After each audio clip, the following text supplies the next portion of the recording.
4 வடை மட்டும்தான் செய்ய போகிறோம்.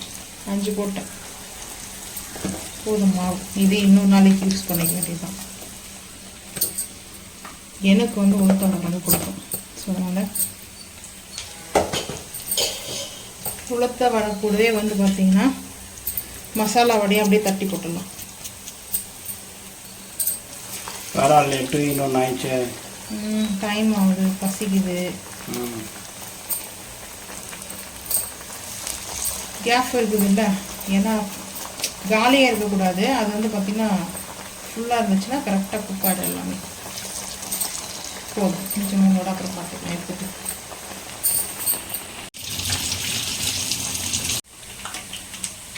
பொங்கலுக்கு வந்து குருமா வைக்கிறதுக்கு டைம் இல்லை. ஸோ அதனால் வந்து பார்த்திங்கன்னா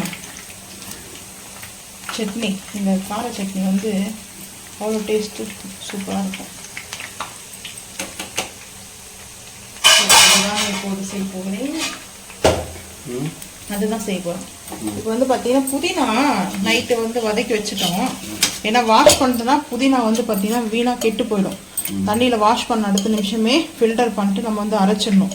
ஸோ வந்து பார்த்தீங்கன்னா நான் இந்த மாதிரி வதக்கி எண்ணெயில் வதக்கி மட்டமாக வச்சுருக்கேன். இப்போ லைட்டாக கொஞ்சம் ஆயில் ஊற்றிக்கலாம். ஃபார்ச்சுனல் ஆயில் நான் இந்த பக்கம் வச்சிட்டேன், ஏன்னா அந்த பக்கம் வடை இருக்குது.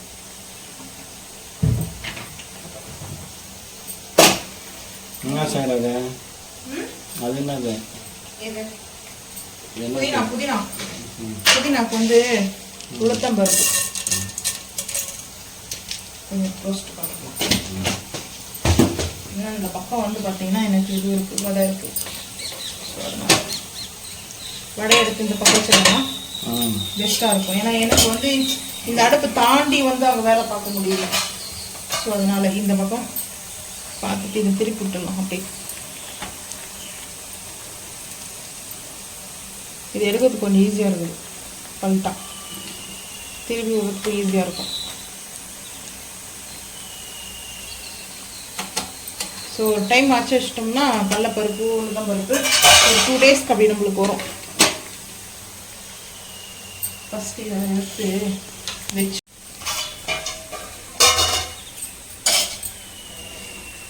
இப்போ வந்து பார்த்தீங்கன்னா பூண்டு, இந்த உளுத்தம்பருப்பு ரோஸ்ட் ஆகும் பூண்டு கட் பண்ணி வச்சுருக்கேன். பெரிய பூண்டுனால கட் பண்ணியிருக்கேன். இஞ்சி ஒரு துண்டு வச்சுருக்கேன். ஒரு 6 பச்சை மிளகாய் வச்சுருக்கேன். இதெல்லாம் சேர்த்து மூடி போட்டுடலாம். கொஞ்சம் காரோட பார்த்தீங்கன்னா வெந்துடுச்சு.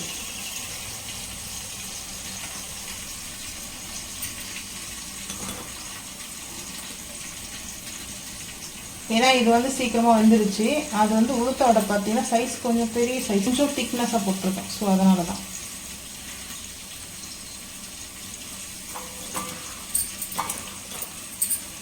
உள்ள மிளகா வச்சு பட்டு பட்டுன்னு அது அப்படிதான் எண்ணெயில் போடுறோம் இல்லையா, அதனால அப்படி இருக்கும். இது இன்னும் கொஞ்ச நேரம் குக் ஆகும். ஸோ அதனால இருக்கிறது அந்த மசாலா வடை கார வடையே அந்த கேப்ல இப்போ எப்படி தெரியுதுங்களா? அதுக்கு வேறு டைம் இதை போட்டு எடுத்துட்டு அதுக்கப்புறம் அதை போடணும். நீங்கள் பாராட்டுறதெல்லாம் போதும், அப்புறமா திட்டுவீங்க, என்ன வேலை செய்கிற நீ, ஒரு வேலை செய்யறதில்லை அப்படின்னுவேன். சோம்பேறியா இருக்கிற, சுறுசுறுப்பா இல்லைன்னுவேன். சொல்லுங்களா சொல்ல மாட்டீங்களா? கம்பல்சரி இதெல்லாம் சொல்லலாம். இப்போ நீ சொல்லிட்டு சொல்லலாம். சொல்லலன்றதெல்லாம் போய் சொல்லக்கூடாது, வீடியோக்கு முன்னாடி போய் சொல்லக்கூடாது. ஸோ எனக்கு தான் தெரியும். இப்போ வந்து பார்த்தீங்கன்னா சாமிக்கு முன்னாடி தான் போய் சொல்லக்கூடாது. இது யாரு சொன்னாங்க இந்த டைலாக்க? சம. இப்போ இதெல்லாம் குக் ஆயிடுச்சு. பாட்டி சுட்ட வடை. பாட்டிலாம் நான் இல்லை, அப்புறம் பாட்டி சுட்ட வடைன்னு வேற சொல்றதுக்கு. ஆமா, பாட்டி சுட்ட வடைன்னு சொல்லுவாங்க சின்ன வயசுல. பாட்டி தான் வடை சுட முடியுமா? குழந்தை கூட இந்த காலத்துல வடை சுடுது. எந்த குழந்தை சொல்லு, ஸோ காமி பார்க்கலாம். இப்போ வடை பார்த்தீங்கன்னா இந்த மாதிரி எடுத்தாச்சு. ஸோ இருக்கிறது இது ரெண்டும் எடுத்துக்கலாம். எண்ணெய் எப்பவுமே வந்து பார்த்தீங்கன்னா நம்ம வடை செய்யும்போது அது கடாய் ஃபுல்லாக வந்து நம்ம வந்து சேர்த்துணும். அப்போ தான் வந்து கரெக்டாக குக் ஆகும் எல்லாமே வந்துட்டு. ஏன்னா ஒரு இது 3 அது 3 தனித்தனியாக போட்டோம்னா டைமும் வேஸ்ட்டு, எண்ணெயும் வேஸ்ட் ஆகும். ஸோ அந்த மாதிரி எடுத்துக்கலாம். ஹை ஃப்ளேமில் தான் இருக்குது இந்த 3 வடையும் இது வச்சுன்னா அடுப்பு ஆஃப் பண்ணிட்டா முடிஞ்சிச்சு. அவ்வளோதான், வேறு ஒன்றும் இல்லை. இப்போ ரெடி ஆகிடுச்சு இந்த வடையெல்லாம். ஸோ இப்போ இங்கே வந்து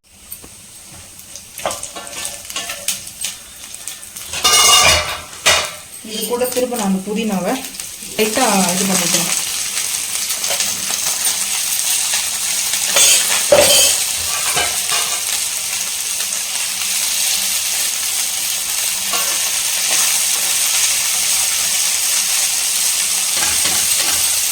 புதினா வந்து பார்த்தீங்கன்னா நைட்டு வதக்கி வச்சுட்டோம். ஏன்னா வீணாக போயிடும், அதுக்கப்புறம் கெட்ட போயிடுச்சுன்னா காசு கொடுத்து வாங்கிட்டு வரோம் இல்லையா. ஸோ வீட்லேயே சரி அதை வளர்த்தாலே சரி வேஸ்டேஜ் பண்ண வேண்டாம். ஏன்னா நம்மளுக்கு எவ்வளோ நாள் ஆகுது அந்த புதினா வளர்கிறதுக்காக, அதில் வந்து கஷ்டமாக இருக்குது. அதனால சரி என்ன பண்ணேன் நான் இந்த மாதிரி வந்து பண்ணியாச்சு. திரும்ப நான் இந்த பவுல் சேர்த்து ஜாரில் வந்து இதை சேர்த்துடலாம்.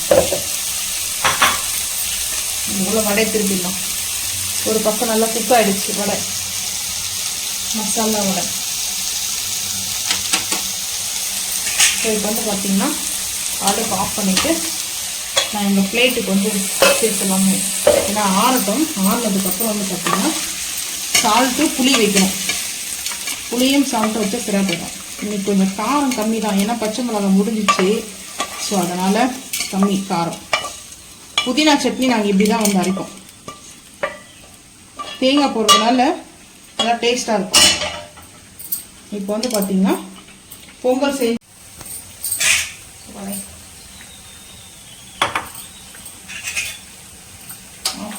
வடை வந்துச்சு. நல்லா கிறிஸ்பியாக இருக்குது பாருங்க எப்படி வடை சூப்பராக. அது நல்லா கிட்ட பார்க்கும்போது நல்லா தெரியும் உங்களுக்கு, கிறிஸ்பியாக இருக்கும், உள்ள சாஃப்டாக இருக்கும். ஸோ இப்போ வந்து இந்த பவுல்லே வந்து வச்சுக்கலாம்.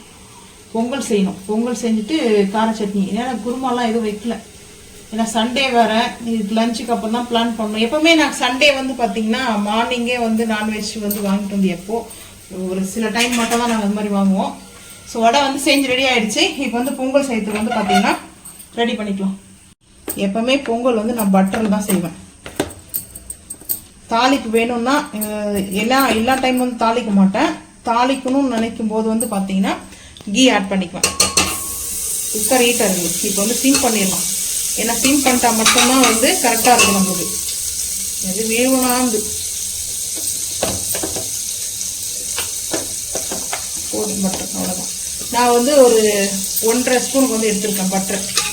இது நல்லா மெல்ட் ஆகட்டும். ரைஸ் கொஞ்சமாக தான் எடுத்துருக்கேன், ரொம்ப அதிகமாக எடுக்கல, ஏன்னா வடையெல்லாம் இருக்கிறதுனால. ஸோ வந்து கம்மியாக தான் எடுத்துருக்கேன். இப்போ வந்து பார்த்தீங்கன்னா மிளகு, பொங்கலுக்கு எப்பவுமே வந்து பார்த்தீங்கன்னா மிளகு. ஸோ சீரகம் வந்து நான் பார்த்தீங்கன்னா ஒரு 1/2 ஸ்பூன் வந்து மிளகு எடுத்திங்கன்னா நான் 1.5 ஸ்பூன் வந்து சீரகம் எடுப்பேன். சீரகம் வந்து ஒரு 1.25 ஸ்பூன் வந்து சேர்த்துக்கிறேன். சீரகம் எப்பவுமே பொங்கல் வந்து நல்லா இருக்கணும், அது ஜீரணமாகும். அது இல்லாமல் நல்லது, அஜீரணத்துக்கு வந்து ரொம்ப ரொம்ப நல்லது. ஸோ வந்து பார்த்தீங்கன்னா பெருங்காயம் சேர்க்கணும் கம்பல்சரி. ஸோ இப்போ நல்லா அதை அப்படியே மிக்ஸ் பண்ணிக்கலாம். நான் வேறு எதையும் முந்திரி பருப்பு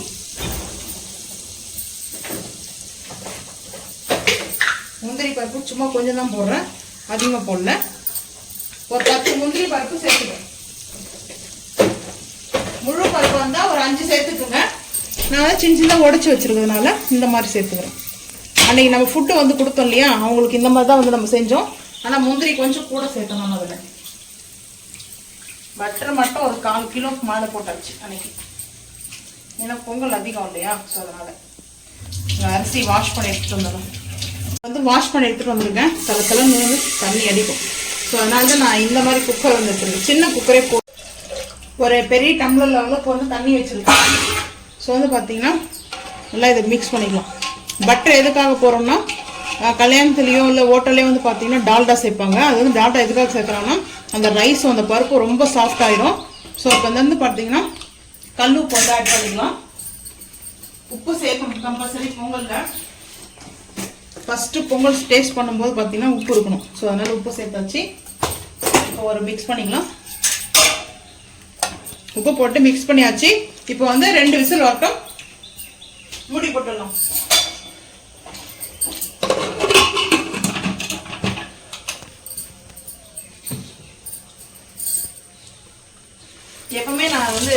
போடும்போது ஒரு வாட்டி வாஷ் பண்ணிட்டு தான் போடுவேன். ஏன் அதுதான் அதுல இருந்து ஏதோ அடைப்பு. என்னம்மா செய்யறது? இப்போ ஆன் பண்ணியாச்சு. இப்போ நாஸ்டிக் பேனு புதினா வதக்கணும் இல்லையா? ஸோ அதிலேயே வந்து ஒரு கரண்டி அளவுக்கு எண்ணெய் எடுத்துக்கிட்டேன். இது வந்து சுட சுட இருக்கும் எண்ணெய். ஸோ தேங்காய் வந்து சேர்த்துக்கலாம். ஹை ஃப்ளேமில் தான் இருக்குது. இது நல்லா சாட்டேஜ் பண்ணிக்கலாம். தேங்காய் வந்து பார்த்தீங்கன்னா நம்ம சாட்டேஜ் பண்ணும்போது கொஞ்சம் வந்து சால்ட்டு சேர்த்துக்கலாம். கொஞ்சம் இல்லை, இந்த ரெசிபிக்கு தேவையான அளவுக்கு வந்து கல் உப்பு சேர்த்துட்டு கொஞ்சம் மூடி போட்டுடலாம். சில சில சில வெடிக்கும், சட்டுன்னு வந்து சீக்கிரம் நம்ம ரெடியாயிடும். நல்லா ரோஸ்ட் ஆயிடுச்சு. காரத்துக்கு தேவையான காஞ்ச மிளகாயும் தக்காளியும் வெங்காயத்தையும் சேர்த்துடலாம். பூண்டு பெரிய பல்லு பூண்டு ஒரு 2 பூண்டு வந்து கட் பண்ணி வச்சுருக்கோம். ஸோ இதையும் வந்து பார்த்தீங்கன்னா நம்ம இப்போ நல்லா வந்து ஒரு மிக்ஸ் பண்ணிக்கலாம். சிம்மில் தான் அது வரைக்கும் சில வந்து வெடிக்குது. தக்காளி இதை கட் பண்ணி வச்சுட்டு மீந்துச்சு இல்லையா? பொங்கல் குருமா வைக்காம நான் இந்த மாதிரி இது வந்து பார்த்தீங்கன்னா பொங்கலுக்கு இந்த மாதிரி செஞ்சு பாருங்க, வேற லெவலில் இருக்கும் பொங்கல் சாப்பிட்றதுக்கே ஃபீல். எப்பவும் போல ஒரே டைம் குருமா இதெல்லாம் இந்த மாதிரியும் ட்ரை பண்ணி பாருங்க. டிஃப்ரெண்ட்டாக வந்து ட்ரை பண்ணாதான் ஒரே மாதிரி ஃபுட்டு சாப்பிட முடியாது இல்லையா? ஸோ அதனால தான் மூடிடுவோம். இப்போ நம்ம வந்து ஆற வச்சதுக்கப்புறம் இதை வந்து ஜாரில் சேர்த்துக்கலாம். உளுத்தம் பருப்பு வந்து வைக்கணும் எப்பவுமே வந்து நம்ம இந்த மாதிரி புதினா கொத்தமல்லி சட்னிலாம் ரொம்ப நல்லது. ஏன் வைக்கிறது?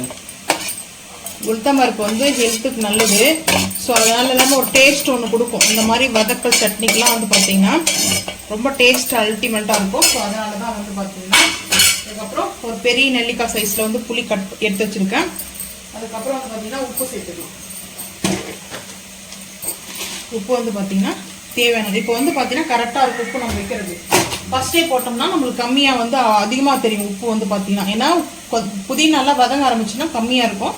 ஸோ அதனால் வந்து அப்போ உப்பு அதிகமாக கறிக்க ஆரம்பிக்கும். இந்த டைமில் போட்டால் கரெக்டாக இருக்கும். ஸோ இதை வந்து பார்த்தீங்கன்னா நல்லா வதங்கிட்டு இருக்குது. இதுவும் வதங்கினதுக்கப்புறம் ஆற வச்சுட்டு அரைக்க வேண்டியது. இப்போ வந்து பார்த்தீங்கன்னா இது வந்து லைட்டாக ஆறிடுச்சு. ஈட்டாக தான் இருக்குது, இருந்தாலும் வந்து சேர்த்துக்கலாம். வடை செஞ்சு முடிச்சாச்சு. இந்த சட்னி வந்து பார்த்தீங்கன்னா டேஸ்ட் அல்டிமேட்டாக இருக்கும். ஸோ அதுக்கப்புறம் க்ரீன் சட்னி புதினா. ஸோ ஓகே, இப்போ வந்து பார்த்தீங்கன்னா பிளேட்டிங் பார்த்துக்கலாம்.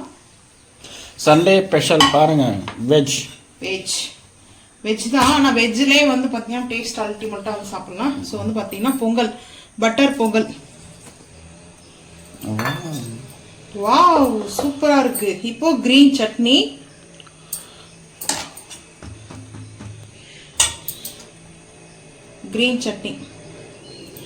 அதுக்கப்புறம் வந்து பார்த்தீங்கன்னா ரெட் சட்னி. இதுவும் சூப்பராக இருக்கும், காம்பினேஷன் நல்லா இருக்கும். அதுக்கப்புறம் ஒரு உளுத்த வடை, ஒரு மசால் வடை. இன்னைக்கு எங்கள் வீட்டில் பிரேக்ஃபாஸ்ட் வந்து பார்த்தீங்கன்னா இதுதான். உங்கள் வீட்டில் என்ன பிரேக்ஃபாஸ்ட் வந்து மறக்காமல் வந்து கமெண்ட் பண்ணுங்கள். ரொம்ப சிம்பிளாக இருந்தாலையும் டேஸ்ட் அல்டிமேட்டாக இருக்கும்.